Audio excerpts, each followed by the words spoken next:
Hello everyone on the interwebs. My name is Kotek and today we're going to be watching a Starcraft 2 Heart of the Swarm replay between our blue Zerg in the upper right corner of the map, playing for Team Liquid, hailing from, I believe, the Netherlands. It is Ret facing off versus our red Zerg in the bottom left corner of the map, playing for Team FX Open Sports, or FX Open Esports. Hailing from South Korea, it is Leenock. Now the map is indeed Star Station. I have to say, what a great matchup this is actually, because Red and Leenock, they're both amazing players.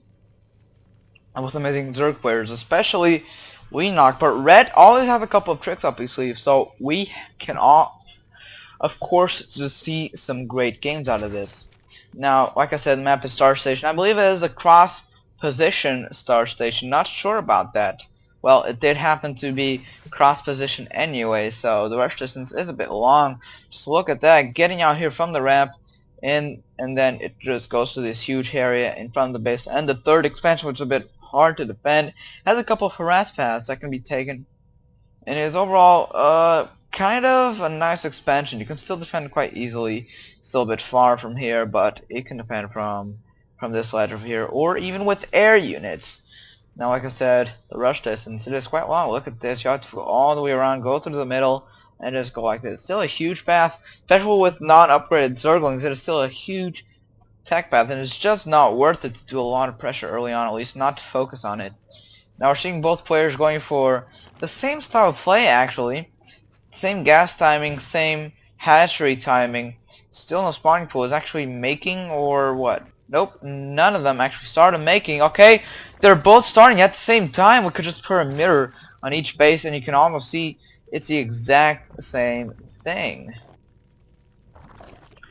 Now, you might actually see some Zergling Baneling pressure early on. That might actually happen, but if they choose for it, they can actually just go for pure Mutalisk, which can work pretty well.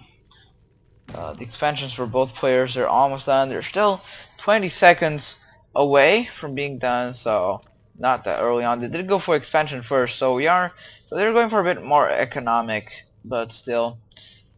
Zergling Baneling pressure, that could really happen, and it could do a lot of damage, or it could do none at all. It depends on every bit of macro choice that each of the players make. Now the drone timing and the gas timing, dear lord, is it similar? But Leenock's a bit ahead on it, and the speed, the Zergling speed time is the exact same thing. We only actually see the same Zergling pressure, maybe. Leenock, however, going for those early Zerglings, those early two Zerglings going off to scout, while Ret going for a bit more economic on it. Now, just droning up for both players.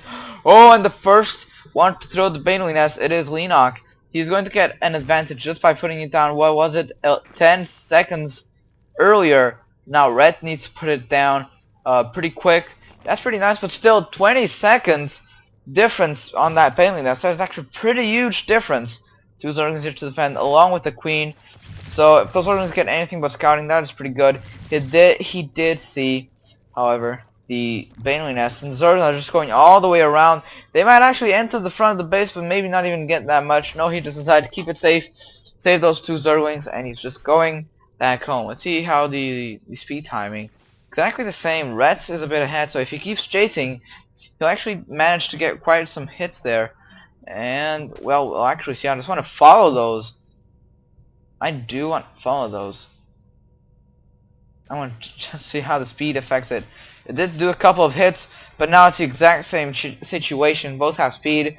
The lair, however, for Red is being thrown down. That's going to be really, really tough for Leenock. I mean, for Red, actually. And for Leenock, maybe. Because he is not getting any sort of lair whatsoever. He's just going and going for it.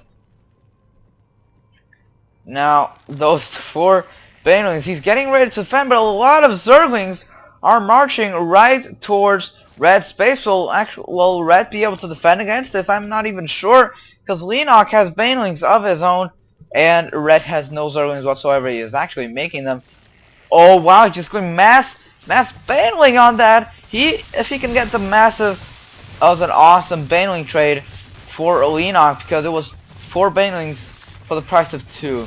So that is an obvious advantage. Oh, will those drones kill the queen? No, they will not. The drones have to be transferred to the banelings. Oh my god, they can get some pretty nice connections. Will they choose to go for the connections though? Maybe not. Oh wait, yes they will. He's just marching on. He's just chasing the drones. The connections are huge. The damage done by Leenock, it is astronomical. The lair over there on GG.